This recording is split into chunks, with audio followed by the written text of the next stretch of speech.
conceived births are on the rise in Europe, and it's a cross-border business.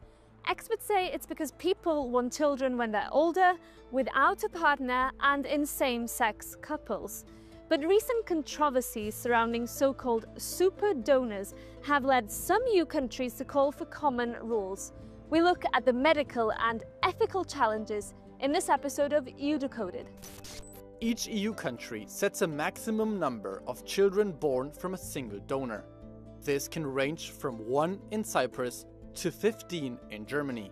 Some member states prefer to limit the number of families that can use the same donor. Sweden and Belgium limit this to 6, but Denmark allows up to 12 families. There is no limit for international donations, however. There are commercial cryobanks that set voluntary limits, but as many as 75 children have been conceived by the same donor. These super donors increase the risk of unwitting incest and the spread of genetic abnormalities. There is also concern about the psychological harm to children who could find out later in life that they have dozens of half-siblings.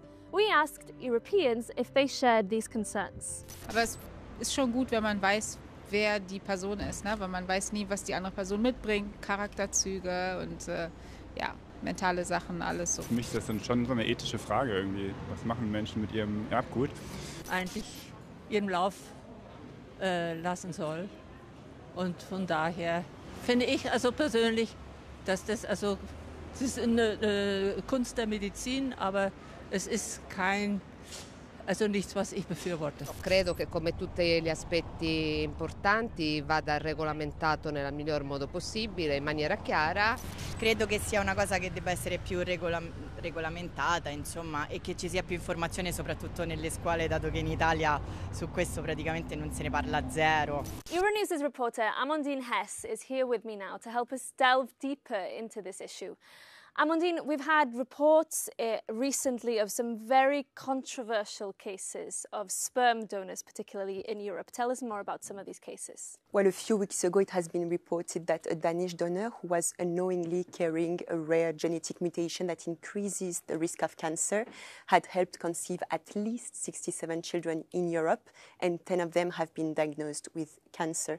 And then there is the issue of super donors who help conceive dozens or even hundreds of children, and it raises concerns because it increases the risk of consanguineous relationships among donor-conceived individuals. And finally, 50% of egg donation treatments take place in Spain because it has more liberal assisted reproduction laws. So patients travel there for treatments, but there are some questions on the ethical implication of commercialized egg donation.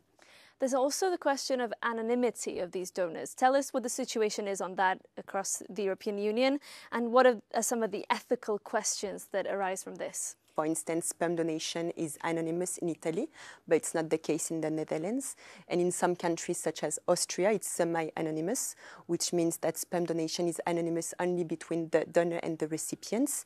Now, because of DNA testing and social media, donors' anonymity can no longer be 100% guaranteed. So it's more and more common that children can get in touch with their half-siblings or their donor, and can be challenging for them, but also for their families. Finally, we know that there's increasing concern among many EU countries and that they're trying to propose solutions to this. What are some of the options on the table right now? Some member states limit the number of children per donor. Others prefer to limit the number of families per donor to allow them to have biological siblings, but there is no international limitations. So some commercialized sperm banks have their own voluntary limits, such as 75 families per donor, but others have not. So it's not uncommon that some children have more than 100 half-siblings. So this is the kind of situation that this proposal would prevent. The human body and its parts cannot generate financial profit, according to the Oviedo Convention. Commercial cryobanks earn revenues based on services related to the handling, freezing, and storage of sperm and eggs, as well as through tests to screen potential donors.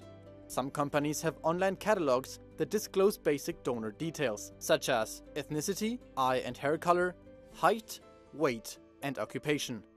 Clients can pay a higher fee to access more complete profiles. Nuestra invitada es Elena Nevado del Campo, eurodiputada del Partido Popular Europeo y miembro de la Comisión de Salud Pública. ¿Hasta qué punto pueden las instituciones de la Unión Europea establecer un cupo para estas donaciones, dado que la salud es, ante todo, una cuestión de jurisdicción nacional? Tenemos un reglamento que se aprobó recientemente en el 2024 sobre normas de calidad y seguridad de sustancias de origen humano destinadas a la aplicación precisamente en el ser humano. Y ese reglamento, que es de obligado cumplimiento para todos los Estados miembros, también recoge la donación y el esperma y los ovocitos para la reproducción humana. Por lo tanto, yo sí que creo que podemos establecer un marco más global con la prudencia que la propia Comisión Europea, a través de doña Sandra Gallina, ha señalado. ¿Ve usted útil la creación de registros nacionales que contribuyan luego a un registro central europeo para donaciones transfronterizas?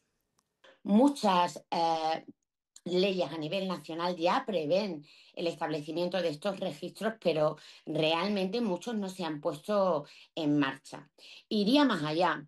Casi que por una cuestión de ética deberían establecerse registros de carácter internacional, puesto que estas donaciones traspasan las fronteras también de la propia Unión Europea. Las empresas que recolectan y comercializan esperma y óvulos afirman que faltan donantes. ¿Cuál podría ser el impacto de establecer nuevos límites? Estamos hablando de la protección de la infancia y el derecho a saber si a través de estas respuestas, dada la baja natalidad que azota también a Europa, puede dar lugar a transmisión de algún tipo de enfermedades. Por lo tanto, frente a esta actitud de los bancos, tenemos que ir más allá y pensar que hay que establecer esas medidas de calidad y de seguridad para proteger la salud humana y la infancia.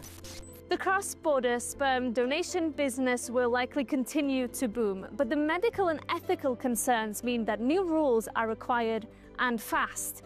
But it's unclear what Brussels can do. For now, 8 EU countries are calling on Brussels to consider a cap on the number of children that can be conceived from one donor.